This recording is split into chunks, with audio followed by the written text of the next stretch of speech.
Sometimes a project falls astray, maybe because you lose interest, and sometimes because the model breaks and you lose pieces. But hi, I'm ED-SKaR and I'm going to put the pieces back together and get stuck into this old project.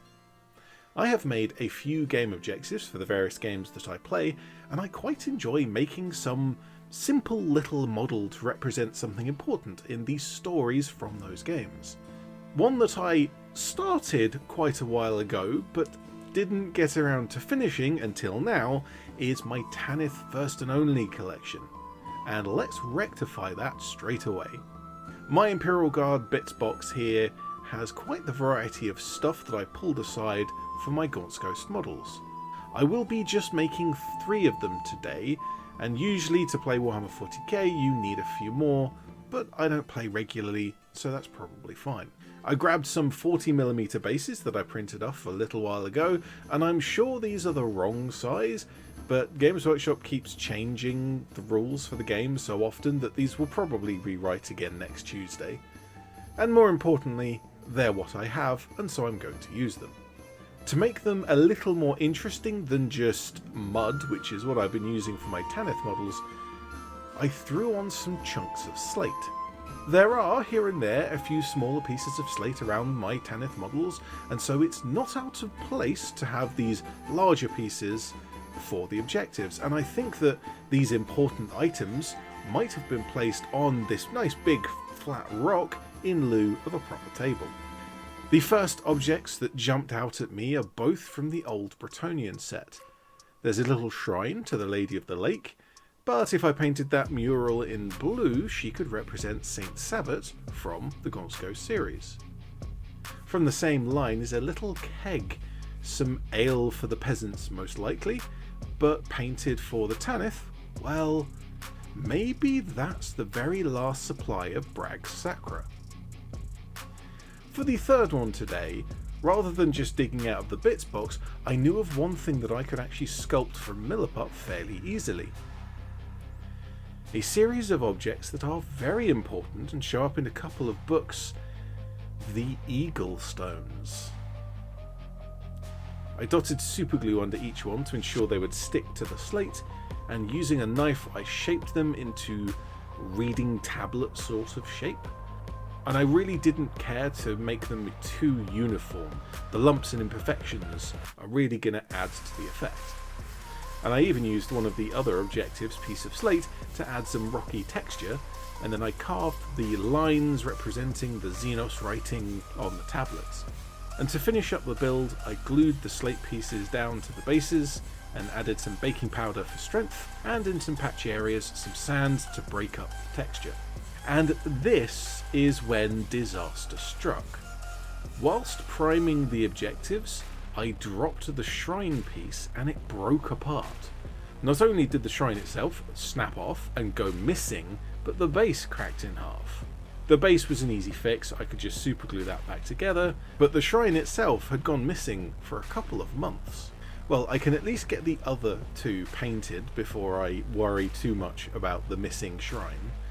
The rough texture I added to the base just got a mud effect, very similar to how I've painted my Tanith models' bases, and the slate got some dark grey around the edges, which is partly to cover the overbrushing of brown from the mud, but also to add some shadow focusing the brighter points in the middle of each model.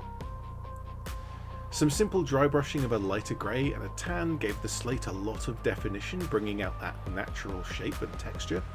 And finally, as you might expect from anything I paint, a black wash over the stone and brown for the mud. Whilst doing this, I realised that the Eagle Stones could benefit from a black wash, and so I painted those in red first. Now that the boring parts are sorted, let's look at the desirable objects to be fought over. Bragg's last Sacra Brew honestly was really quick to paint.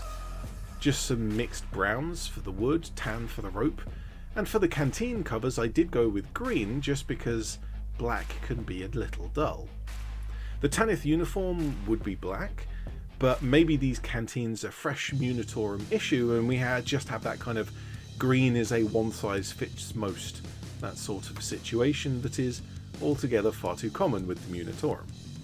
And that all got some brown wash, but to be a little interesting with it, I dribbled some extra wash out over the stone as if the keg was leaking or some careless person had spilled some. After that was dry, I picked out the aquillas on the canteens in gold, and that put me in the mood for some crazy small freehand. This little shield symbol on the side is 1.5mm wide, and there is absolutely no chance that I can paint a reasonable depiction of the ghost's cat badge here. Not with a brush anyway, not at my skill level. However, if I can do my best, then maybe it will give the impression of the cat badge, even if it's not that well detailed. I went back and forth over this a few times, painting in black over my mistakes and then painting in white over the mistakes in black, and back and forth, and in the end it certainly isn't amazing, but for the smallest freehand I've ever even attempted, I'm strangely impressed with myself. The spilled drink had dried somewhat matte, which spoiled the effect a little, so to make sure it looks kind of glossy, I just coated over it with PVA glue, and when that dries, it will be a little flat, but certainly it will look wet. Do you remember that shrine that I lost earlier in the video? Well, for me in real life that was many months ago. However, recently whilst cleaning, I moved about some boxes, and there it was. I found it again. I guess I don't have to find a replacement objective, even though I was thinking through quite a few different options. And as it was separate from the base, I put it on my painting handle and got stuck into painting. The lady herself wasn't actually that difficult, just some very careful brushwork just to pick out the different colours in the different parts of the mural. But the candles did provide a little bit of an odd challenge. I tried painting the candles in white, and of course white doesn't cover very well. And I tried to paint the flames in yellow, and of course yellow doesn't cover very well. After a few layers of white over the brown, the candlesticks actually do look quite reasonable.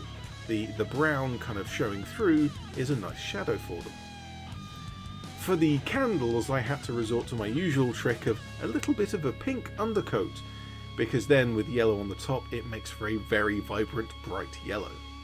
And I just want to pick out the trim in gold, and that one is done. And the eagle stones? Well, actually they don't need any more work at all. They're fine in that red, I think. And so there are my 3 objective markers, nice simple little project for my Tanith models. Something interesting for them to fight over. Bragg's Last Brew, a shrine to Sabbat, and the Xenos eagle stones. All interesting and relevant things from the books, and all made from either bits from the bits box or Milliput. I really do enjoy making these little objective markers. They're kind of like a tiny snippet from a diorama, just a little fun project that looks good, can be useful for games if you need them, and really doesn't take much time at all.